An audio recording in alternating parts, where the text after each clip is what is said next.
Welcome. My name's Peter and I'm an account manager at Google. This presentation will show you how to set up your analytics account to track AdWords return on investment. We'll cover the following 3 topics. 1. Customising your analytics account. 2. Goals and e-commerce. And 3. Checking your setup. In the next few slides, we're going to dive into a recommended setup for Google Analytics. When you create your Google Analytics account, it's important to ensure that you add the correct code for your site. If your site contains multiple subdomains such as adwords.google.com or analytics.google.com, you'll need to add a slightly different code than the default one given. By clicking the Edit button next to your profile and then checking the status at the upper right of the screen, you'll get access to your code. Tick the relevant radio button and apply the code to every page of your site.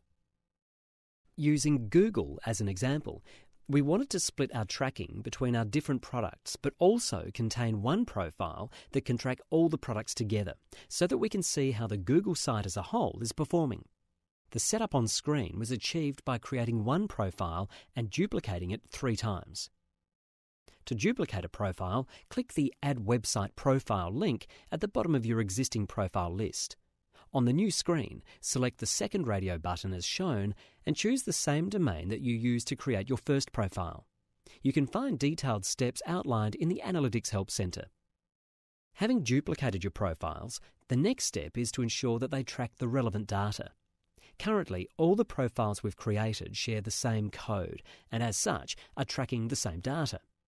This screenshot shows the predefined filter for restricting data in the analytics.google.com profile to include data only from visitors that land on analytics.google.com. Be sure to enter the relevant domain in the domain field and to select the correct profile to add the filter to. Again, more in-depth details can be found in the Analytics Help Center. For different websites, a goal or conversion can mean different things.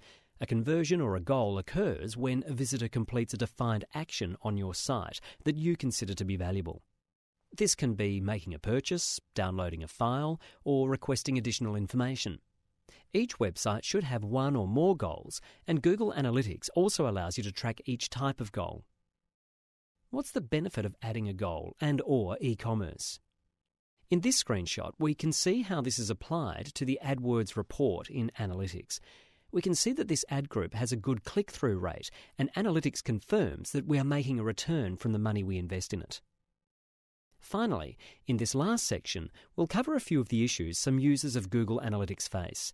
It's important that you're making decisions based on accurate information, so quickly crossing off the following should ensure that you do. This slide highlights some of the issues that face customers after they've set up Google Analytics. Some are due to omitting a step in the setup, and some are due to the current setup of their website. In the next few slides, we'll quickly address each of these and highlight what actions you can take to remedy the situation. Quickly access the AdWords reports under the Traffic Sources category and ask yourself the first question. Are the visits in your AdWords campaigns report missing? We can see that the visit column shows a 0. Note that it can take up to 24 hours for data to appear, but if this number remains 0, check to see that you've turned on auto-tagging in your AdWords account preferences. Auto-tagging is a means of telling Analytics that the visits came from AdWords and not to mistake it as coming from the natural search, as both sources of traffic come from a Google domain. If auto-tagging is applied and you still have 0 visits, ask yourself the second question. Does your destination URL have a redirect? For auto-tagging to work correctly when a visitor clicks on your ad, there must be a GCLID parameter present for Analytics to read. If this is removed via a redirect, then the visits will be mislabeled. To test this, simply open a new browser window, type your URL with $GCLID equals test at the end, and then hit enter. If the GCLID parameter remains, you do not have a redirect. However, if it's removed, you most likely have a redirect. Search the Analytics Help Center for more information on what you can do to work around this redirect. Question 3 asks, are your campaign names replaced by an entry called Not Set, as shown on this screenshot? One possible reason is that you are manually tagging your links, which is unnecessary as auto-tagging negates the need to manually tag your links.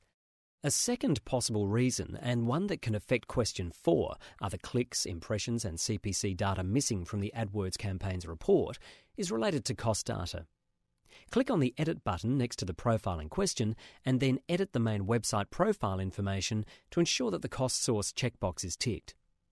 By going through these simple checks, you can be confident that you're making decisions based on more accurate data, and in the next presentation, we'll go over a few examples of how to make these decisions.